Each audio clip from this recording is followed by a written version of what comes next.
20 ou 30 ans, je me souviens plus, l'Union soviétique a disparu. L'ennemi numéro un des États-Unis et des pays européens. On ne sait pas pourquoi, parce qu'en vérité, l'Union soviétique avait été le principal élément qui avait détruit le nazisme et vaincu les Allemands. C'est pas les Américains, ils ont fait leur petit débarquement en Normandie, mais je rappelle qu'il y a eu 30 millions de Russes qui sont morts. Il n'y a pas eu 30 millions d'Américains qui sont morts. Donc, les Russes, ils ont été directement, les Russes.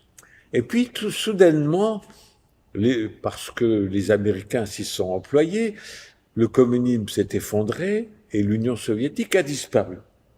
Et là, panique à bord chez les fabricants d'armes, chez tous les commerçants, chez tous les capitalistes américains. On va plus pouvoir vendre d'armes parce que c'est leur première source de revenus, les Américains. C'est les armes. Vous pouvez regarder le budget américain. Plus de 50% de leur budget, c'est l'armement.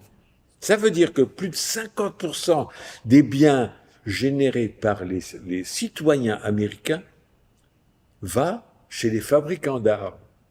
Et tout d'un coup, il n'y a plus d'Union soviétique. Panique à bord, complète. Il faut qu'on trouve des ennemis.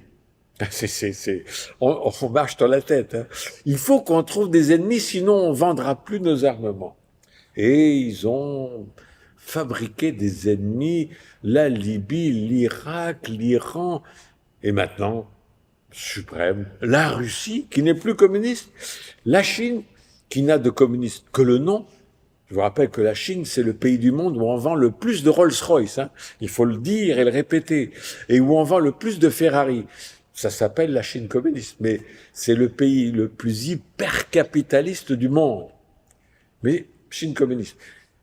Donc, c'est assez extraordinaire de voir comment les fabricants d'armes, ces multinationales extraordinaires, qui s'enrichissent à une vitesse incroyable, sont capables de vous faire prendre des vessies pour des lanternes, comme on disait autrefois. C'est-à-dire de vous esclavagiser. Les Américains, les citoyens américains, qui sont des gens comme vous, qui n'ont qu'une envie, c'est de vivre en harmonie, heureux avec leurs enfants. Combien d'Américains considèrent la Russie comme un ennemi? Chiffre publié ce matin. 1%. 1% seulement des Américains considèrent la Russie comme un ennemi. Mais les médias, alors là, ça y va avec l'Ukraine, il faut envoyer des armes. Ça, c'est les marchands d'armes.